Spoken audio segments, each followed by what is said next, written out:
Who or what is the Antichrist, and why has this figure sparked fear and fascination for centuries? The concept of the Antichrist has gripped imaginations across generations, with images of an ominous, powerful figure bringing chaos to the world. From ancient prophecies to modern-day movies, the Antichrist is often portrayed as a force of ultimate evil. But how much of this is truly based on the Bible? There's a lot of mystery and speculation surrounding this figure. Many of the beliefs we hear today come from interpretations and dramatizations rather than the Bible itself. That's why, in this video, we're taking a step back to look directly at what biblical texts actually say. By doing this, we can strip away the myths and dive into the truth, examining how the Bible describes the Antichrist and why understanding this might be more relevant than ever. Let's begin by exploring where this concept originated and how it has evolved throughout history. The term Antichrist is actually rooted in the New Testament, specifically in the letters written by the Apostle John. Surprisingly, while the Antichrist is a well-known concept, the actual term appears only a few times in the Bible, in 1 John and 2 John. This is where we first see Antichrist used to describe someone who opposes or denies Christ. In these passages, John speaks of many Antichrists already existing in the world, suggesting that the Antichrist isn't just one future figure. Rather, it's anyone who acts in opposition to Christ's teachings. This is crucial because it shifts the focus from a single apocalyptic character to a broader warning about deception and false teachings. Understanding this origin helps clear up a lot of confusion. The idea of the Antichrist wasn't initially meant to terrify. Instead, it was a call for believers to stay vigilant against anything that goes against the message of Christ. To understand what the Bible really says about the Antichrist, let's look at some of the key passages that mention or describe this figure. These include the letters of John, 2 Thessalonians, and the book of Revelation. In the first epistle of John and the second epistle of John, the term Antichrist is used to describe anyone who denies Christ or spreads false teachings. John warns that many Antichrists have already come, referring to those who oppose the message of Jesus. This suggests that the Antichrist isn't necessarily one person, but rather anyone embodying that spirit of opposition. In 2 Thessalonians, Paul warns of a man of lawlessness who will rise up, performing signs and deceiving people before Christ's return. This figure, while not called the Antichrist specifically, has been interpreted by many as a foreshadowing of such a being. Paul emphasizes that this person will actively work against God, yet ultimately be defeated by Jesus. Then there's the book of Revelation, often the most quoted and misunderstood source when it comes to end times and the Antichrist. Revelation describes the beast rising from the sea, a powerful and oppressive figure. Many associate this with the Antichrist, though Revelation uses complex symbols and doesn't directly call this figure the Antichrist. These passages give us a range of perspectives, from specific warnings about false teachers to broader symbolic visions. By examining them closely, we see that the Bible's description of the Antichrist is often symbolic, focusing less on a single person and more on the qualities and behaviors that oppose God's teachings. There are plenty of myths and misconceptions about the Antichrist, and many of them have more to do with popular culture than biblical text. For example, one common belief is that the Antichrist is a single, all-powerful individual who will rise to dominate the world. However, as we've seen, John's letters mention many Antichrists, indicating that anyone opposing Christ's teachings could be considered an Antichrist. Another misconception is that the Antichrist will carry obvious signs of evil. But biblical warnings often focus on deception rather than visible evil. In fact, Paul warns in 2 Corinthians that even Satan himself masquerades as an angel of light. This suggests that the Antichrist may appear appealing or persuasive rather than blatantly malevolent, which can be even more dangerous. Popular media also plays a big role in fueling these misconceptions. Movies, books, and even some conspiracy theories often depict the Antichrist with supernatural powers, performing dramatic acts of destruction. These portrayals create a frightening image, but they're rarely rooted in Scripture. By looking at the actual biblical text, we get a very different perspective. The focus is more on subtle opposition, deception, and spiritual warfare rather than Hollywood-style horror. Understanding these myths and where they come from helps us separate the dramatic stories from the true warnings in the Bible.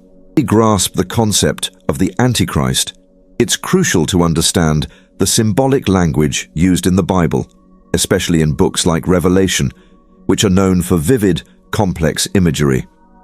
These symbols are layered with meanings and were often used by the writers to convey moral and spiritual truths rather than literal events. When talking about the Antichrist, understanding this symbolism helps clarify many of the misunderstandings. In the book of Revelation, for instance, we see the beast rising from the sea, representing a force or power that works against God. Though many people think of this beast as the Antichrist, the text never uses that term specifically. Instead, the beast seems to represent systems or authorities that lead people away from God's teachings. Revelation is filled with symbolic numbers and figures like 666, which is often associated with the Antichrist, but is more accurately a symbol of imperfection or incompletion, a number falling short of the divine 777. These symbols are designed to capture qualities that go against God, rather than point to a single individual. Similarly, when Paul talks about a man of lawlessness in 2 Thessalonians, he describes someone who sets himself up in God's temple, which many scholars interpret as symbolic of arrogance or self-deification, placing oneself above God.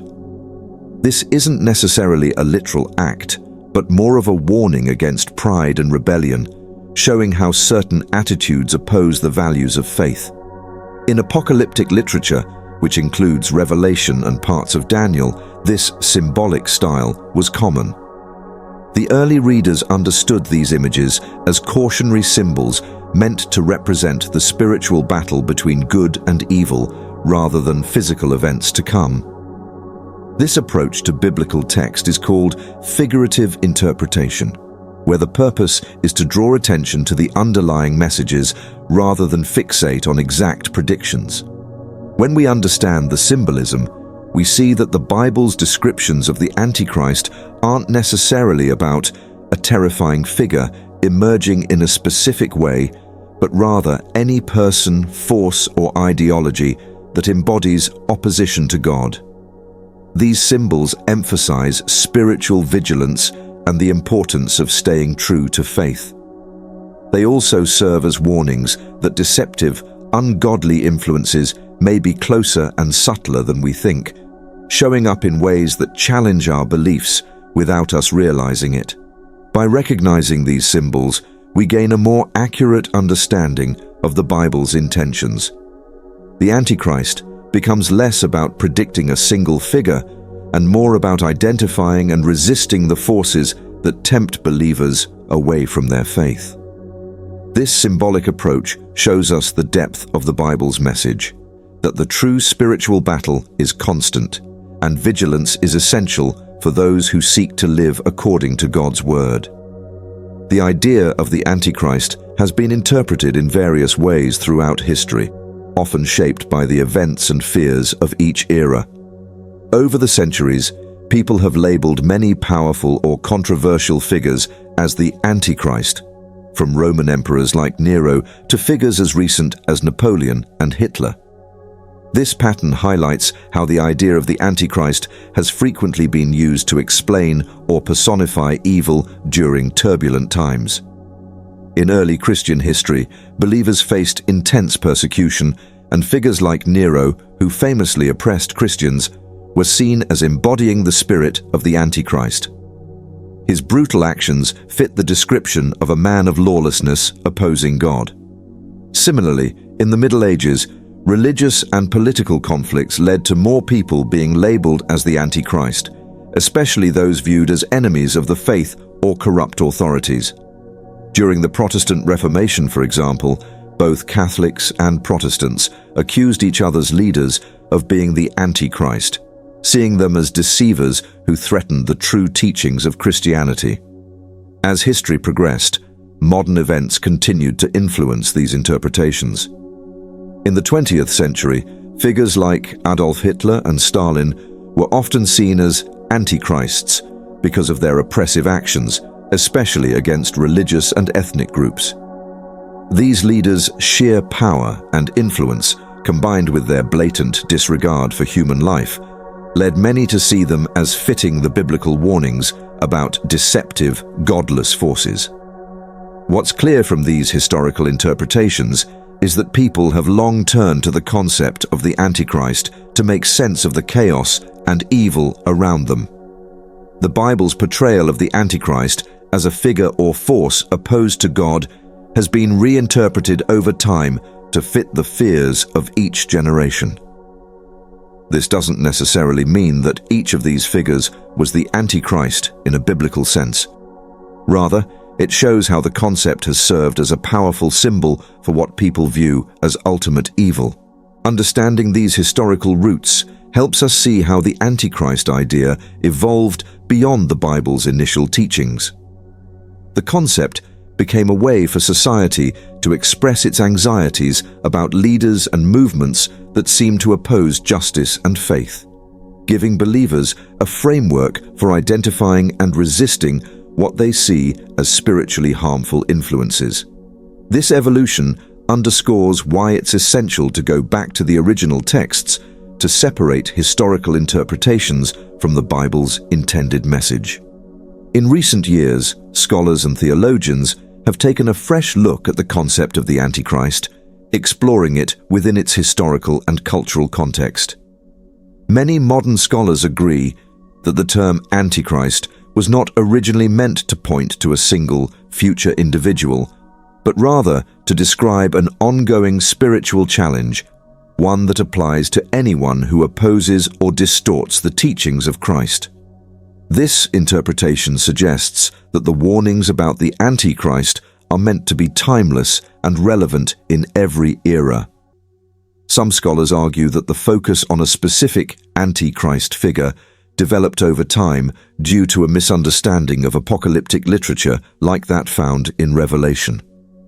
Apocalyptic writings were often symbolic, using dramatic imagery to highlight spiritual truths rather than literal events.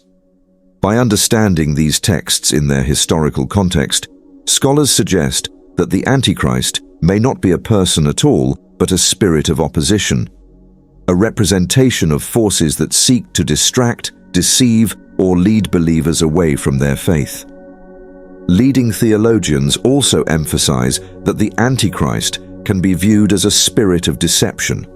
For instance, some scholars point out that John's letters mention that many antichrists have come, and that anyone who denies Christ could be considered an antichrist. This shifts the focus from a single apocalyptic figure to a broader understanding of the Antichrist as any influence that promotes division, hatred, or rejection of core Christian values. Furthermore, modern scholarship often encourages readers to focus less on identifying a future Antichrist and more on recognizing the qualities that oppose Christ's teachings. This approach aligns with John's warnings about false prophets and those who would lead believers astray. By looking at the Antichrist this way, scholars highlight that the real lesson is about spiritual vigilance and the need to resist deception in all its forms. In essence, modern scholars encourage a more nuanced and less fear-based understanding of the Antichrist, viewing it as a call to stay true to one's beliefs rather than fixating on the idea of a single evil figure. This perspective not only aligns more closely with the biblical text, but also makes the concept of the Antichrist relevant in a practical, everyday sense, encouraging believers to be discerning and committed to their values in the face of opposition.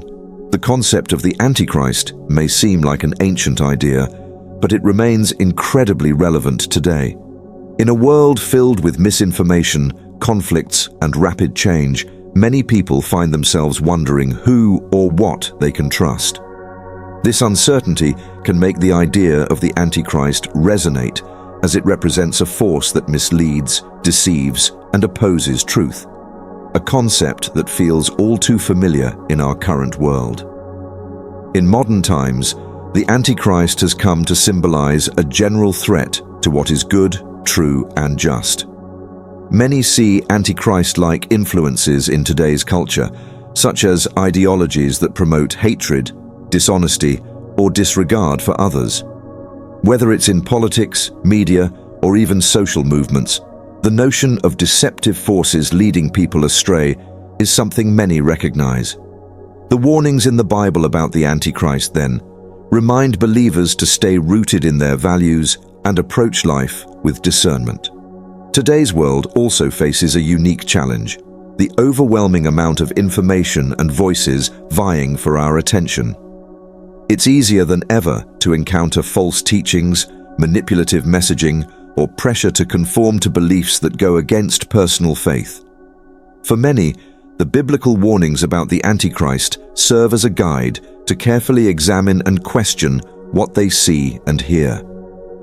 This vigilance isn't about paranoia, but about cultivating a healthy awareness of influences that may distract from a life of integrity and faith. In a time when society is highly divided and individuals face strong pressures to choose sides, the Antichrist's message of spiritual resistance becomes especially relevant. It's a reminder for believers to hold fast to their faith, even in the face of cultural or societal opposition.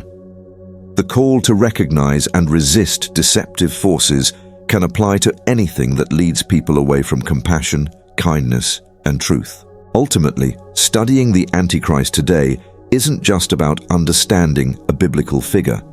It's about recognizing the ongoing need for discernment and commitment to one's values. This timeless lesson encourages viewers to consider how they can apply this wisdom to their lives, staying grounded and clear-headed amid the noise and distraction of the modern world. Thank you for joining us on this journey to uncover the truth about the Antichrist. If you found this video helpful, please consider subscribing for more content that dives deep into biblical insights and understanding. We'd love to hear your thoughts in the comments. What did you find surprising? Or what questions do you still have? And if you're interested in more videos like this, check out our other content on biblical topics. Thanks again, and see you in the next video.